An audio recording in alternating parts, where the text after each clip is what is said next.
ধানমন্ডির ৩২ নম্বরে শেখ মুজিবুর রহমানের বাড়িতে শ্রদ্ধা জানাতে গিয়ে বাধার সম্মুখীন হয়েছেন কৃষক শ্রমিক জনতা লীগের সভাপতি বঙ্গবীর কাদের সিদ্দিকী।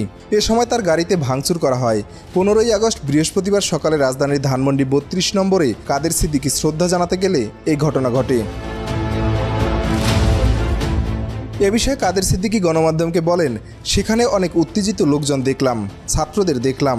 আমাকে বলেছে আপনি চলে যান, আমি চলে এসেছি। আমার গাড়ি ভাঙচুর হয়েছে। যাদের সঙ্গে কথা হয়েছে তারা কিন্তু সুন্দর আচরণ করেছে। তবে উদ্ভূত পরিস্থিতির জন্য আওয়ামী লীগ কি দায়ী করে কাদের সিদ্দিকী বলেন, যখন কোনো অন্যায় কাজ বেশি দিন হয় তখন দেশে অস্থিতিশীল পরিস্থিতি তৈরি হয়। ছাত্ররা যে বিজয় অর্জন করেছে সেটি ঐতিহাসিক বিজয়। এটাকে ধরে রাখতে হলে সহনশীলতার পরিচয় দিতে হবে। এ সময় দ্রুত পরিস্থিতি স্থিতিশীল করার উদ্যোগ নিতে সরকারের প্রতি আহ্বান জানান তিনি। সরকারি ছুটি এবং শোক দিবস এক নয় উল্লেখ করে কাদের সিদ্দিকী বলেন, সরকার বদল হলে ছুটি বাতিল হতে পারে। আওয়ামী লীগ এবং শেখ হাসিনার প্রধানতম ভুল ছিল গত ১৬ বছর রাষ্ট্র চালিয়েছে, কিন্তু বঙ্গবন্ধুকে দেশের বানাতে পারেনি, শুধু আওয়ামী লীগের বানিয়েছে। বঙ্গবন্ধু কোনো দলের, মতের, গোষ্ঠীর, ব্যক্তির বা পরিবারের হতে পারে না। তারা মারাত্মক ভুল করেছে।